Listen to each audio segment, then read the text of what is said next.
Story of Civilization, Part 2, The Life of Greece, and History of Greek Civilization from the Beginnings and of Civilization in the Near East, from the death of Alexander to the Roman conquest, with an introduction on the prehistoric culture of Crete by Will Durant.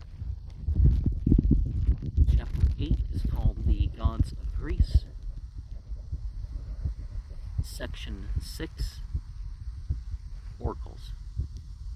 In a world so crowded with supernatural powers, the events of life seem to depend upon the will of demons and gods.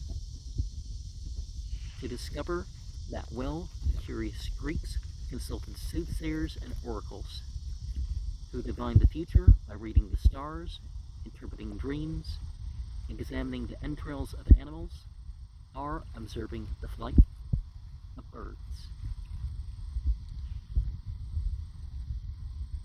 There's more examples than that, but this is what we have here. Professional soothsayers hired themselves out to families, armies, and states.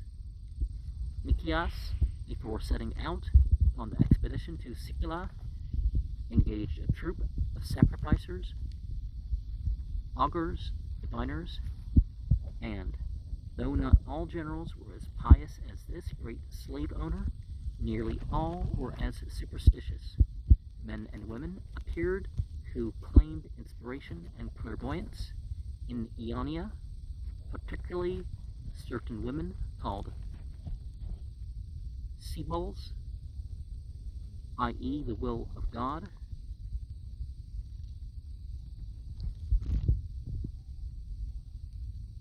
they were oracle readers.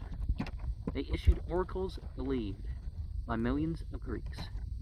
From Erythra, the Sibyl Herophila was said to have wandered through Greece to Pella and Epila, where she became the most famous of her kind, and lived, we are told, 1,000 years. Athens, like Rome, had a collection of ancient oracles, and the government maintained in the Cratonium men skilled in their interpretation.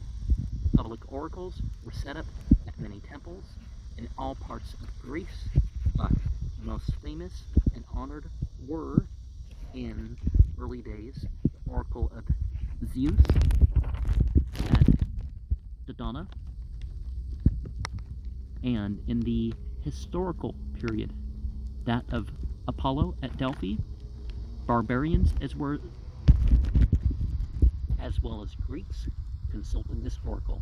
Even Rome sent messengers to ask or suggest the will of the god. Since the power of divination was supposed to belong particularly to the intuitive sex, 3 priestesses, each at least half a century old, were trained to consult Apollo through the medium of a trance.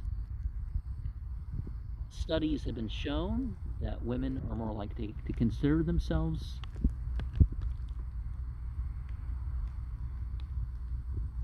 to have ESP of some sort, but upon testing, it shows less likely.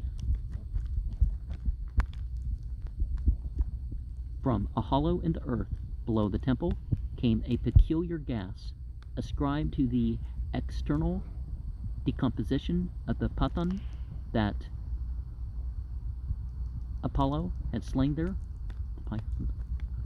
The officiating priestess, called Pythia, took her seat on a high tripod over this cleft, inhaled the divine stench, chewed narcotic laurel leaves, fell into delirium and convulsions, and, thus inspired, uttered incoherent words, which the priests translated to the people.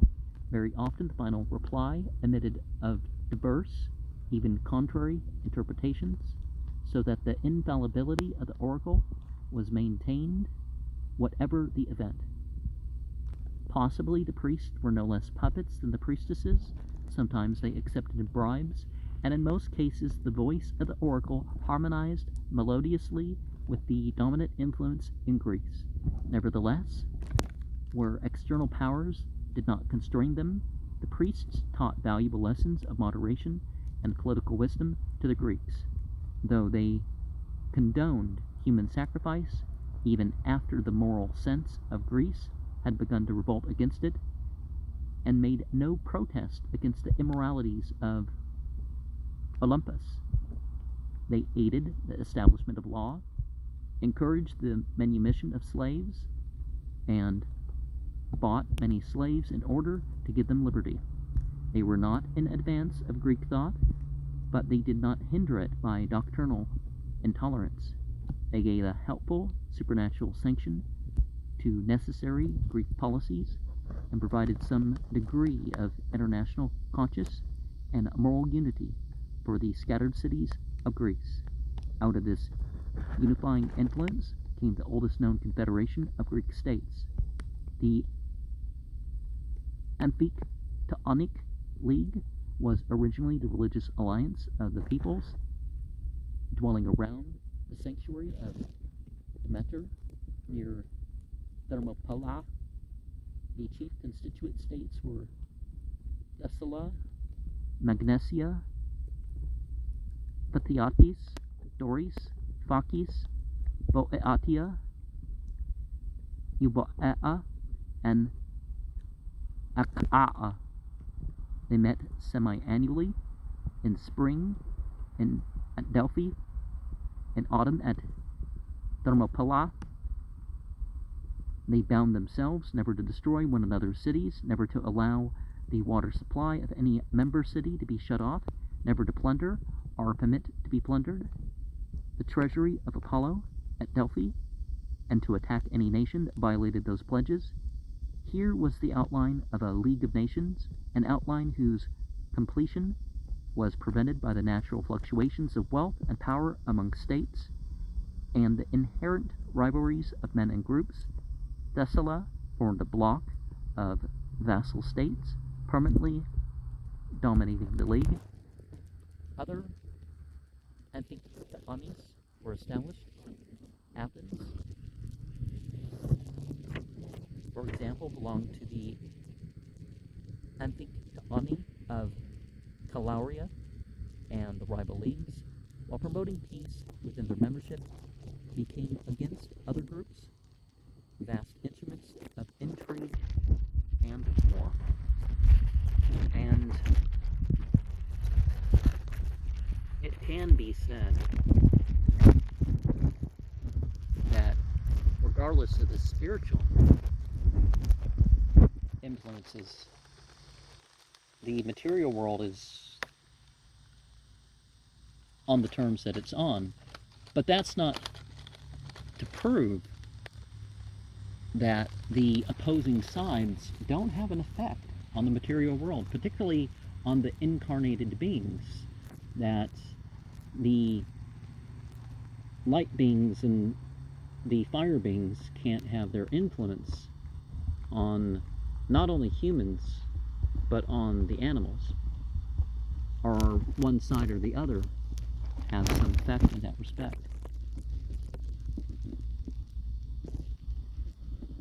Another type of prophet figure, as you could say, was the Cassandra. A lot of initiatic societies of old had sort of a three-tiered system of acolyte, priest, and then you were straight up a prophet, or, called that. So, thus we see how some churches, they call their leader a prophet. It's like, well, it's that same sort of thing.